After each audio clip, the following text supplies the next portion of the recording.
In the first video of this next section, you'll begin working with frames. Now, frames are sort of like artboards you might find in Sketch, Adobe XD, or Adobe Illustrator, but they do have a little bit of a spin on them. Figma considers them to be sort of like special groups. Now, you don't have to use them that way, but they can be nested inside of each other and a lot more. So let's take a look at setting up some frames to start. So hopefully you're still on Figma.com and logged in, and you've got My Travel app open. What we're going to do is we're going to start to add our screens for our app. Now, if you're building a website or designing a website, rather, you're going to create pages.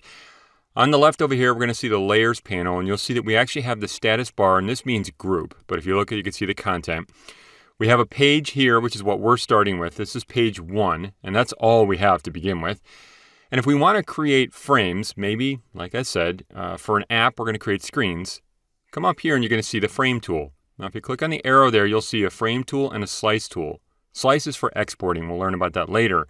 But click on frame tool. And if you look over here on the right, you'll see that we have a series of default sizes we can start from. Even, this is actually kind of cool, social media, if you want to create like a Facebook cover, for instance. You could also draw or, resize later on. It doesn't matter. Come up to phone. I'll click on it right there. And come to iPhone 8. That's going to create what looks like an artboard to me, but a frame in Figma. Now, to zoom out, you can press the minus key, and you'll see you have a frame here. We can drag it around if we want. You can actually drag it from inside as well with no content on it. You'll see a scaling size down there. You can resize it if you want. Resize the dimensions here and do just about anything you want to. And you can also see a lot of the properties on the right. So if you want to change a background color, you can do that. You can say show this in the export or clip all the content. If we put content on this, it's actually going to clip to the edge. So if we draw a rectangle just to show you, you don't have to do this. And I go out and take the rectangle and put it out there on the actual frame. Make sure it's associated with the frame. Now, it needs to be put in the frame here. Okay. I'm going to do this. I'm going to drag it into the frame itself. It should put it on the frame and associate it. And if you see, when I move it around, it's going to be clipped. So that's what I'm talking about by clipping content. So, and we've also got a lot of other things, including layout grids and different things like that. So what I want to do is this. First of all, I want to set it back to the iPhone 8 size. So come up to frame, and you can choose a different size or the same size. Change orientation. I want to change the name. So if you double click on the name up here, it's going to take you over in the layers panel there and say, let's change this. So let's call this home and press enter or return. Now, we'll add a little grid to this. If you want, you can add a layout grid to this. By clicking on the plus on the right, you can do something like a typical grid, which is sort of like a pixel grid. And if you click on this icon here, you can go in and change what you want, columns or rows, or grid for that matter. Let's go to columns, and let's just do maybe a 2-column. That way we have a little bit of gap there for some stuff in the middle. Or you can go 1 column, it doesn't really matter. Actually, let's go 1 column right now. And we'll change the margins. The margins we'll put at 20 and press enter or return, and you should see them out there.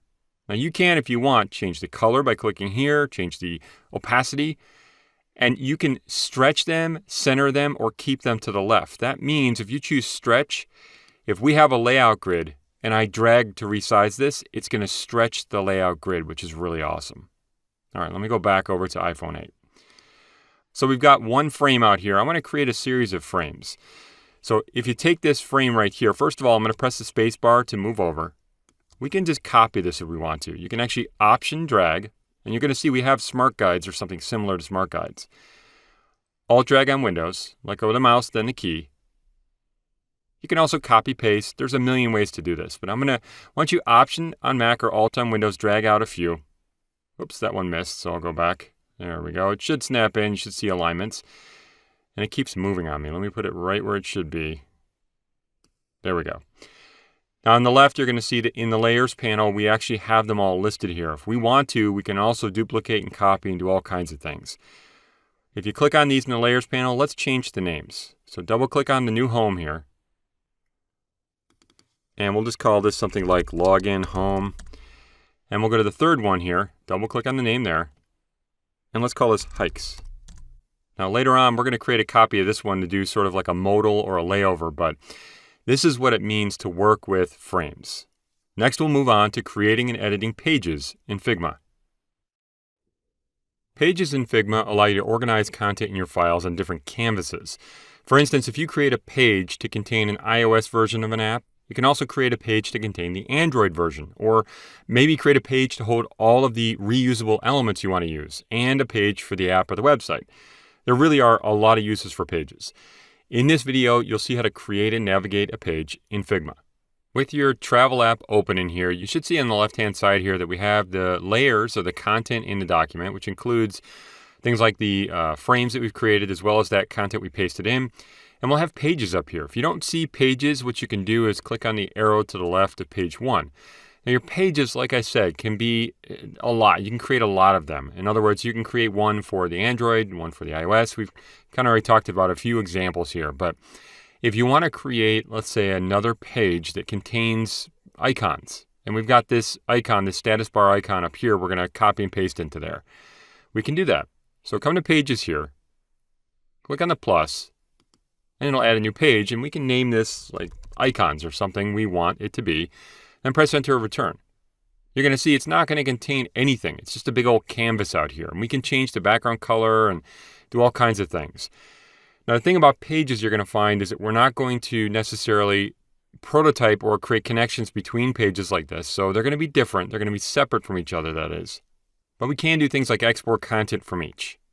Now, to show page 1 again here, if you just click on it, you can come to the status bar here, and we're going to copy paste that.